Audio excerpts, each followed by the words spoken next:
Assalamualaikum warahmatullahi wabarakatuh. Kembali lagi dengan saya Bunga Amalia Febrianti dari Fakultas Ekonomi Bisnis Islam UIN Jember, jurusan Ekonomi Syariah 4. Di sini saya akan menanggapi video tentang ekonomi tertutup tanpa kebijakan pemerintah.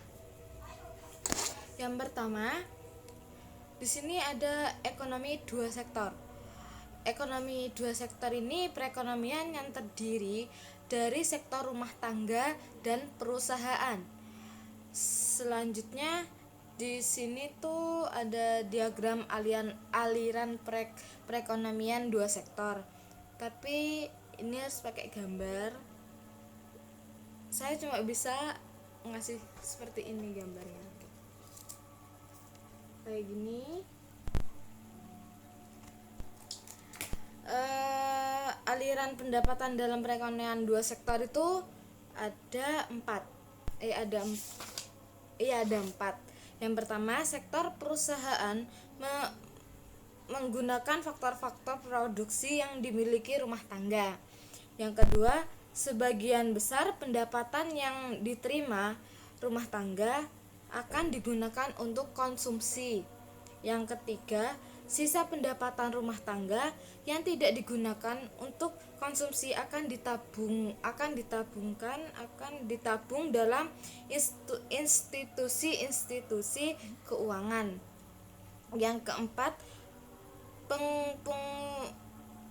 pengusaha yang dilakukan investasi akan meminjam tabungan rumah tangga yang dikumpulkan oleh institusi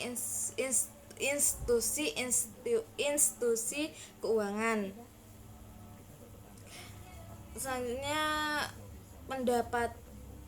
hubungan antar konsumsi dan pendapatan rumah tangga. Pendapatan rumah tangga ini faktor penting untuk menentukan tingkat pengeluaran. Selanjutnya investasi dan fungsi investasi. Investasi sendiri ini pengeluaran penanam modal atau perusahaan untuk membeli barang modal dan perlengkapan produksi untuk menambah kemampuan produksi barang dan jasa yang tersedia dalam perekonomian. Di sini juga ada investasi meliputi pengeluaran UNK. Nah, di sini ada 4. Yang pertama, pembelian barang modal. Yang kedua, penggantian barang-barang modal yang telah dipersiapkan. Yang ketiga, pengeluaran UNK bangunan kantor. Yang keempat, pertambahan nilai stok barang yang belum terjual. Selanjutnya ada faktor-faktor penentu investasi. Di sini ada 6 faktor. Yang pertama, tingkat keuntungan yang diramalkan akan diperoleh. Yang kedua, suku bunga. Yang ketiga, mengenai keadaan ekonomi, ramalan mengenai ekonomi keadaan ekonomi di masa depan. Yang keempat, kemajuan teknologi. Yang kelima, tingkat pendapatan nasional dan perubahannya. Yang keenam, keuntungan yang diperoleh perusahaan. Yang terakhir di sini ada fungsi investasi.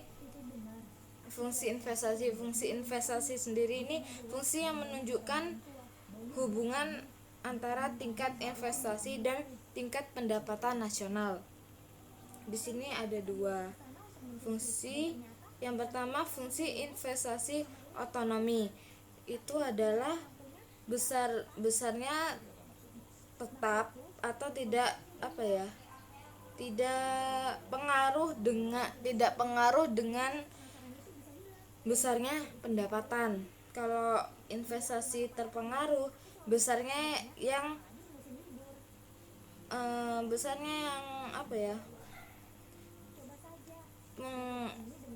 pe-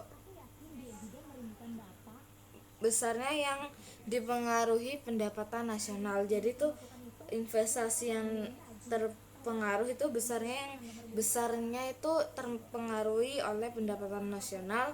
Kalau fungsi investasi otonomi itu besarnya tetap atau tidak terpengaruh dengan besarnya pendapatan. Sekian dari saya, kurang lebihnya mohon maaf. Wassalamualaikum warahmatullahi wabarakatuh.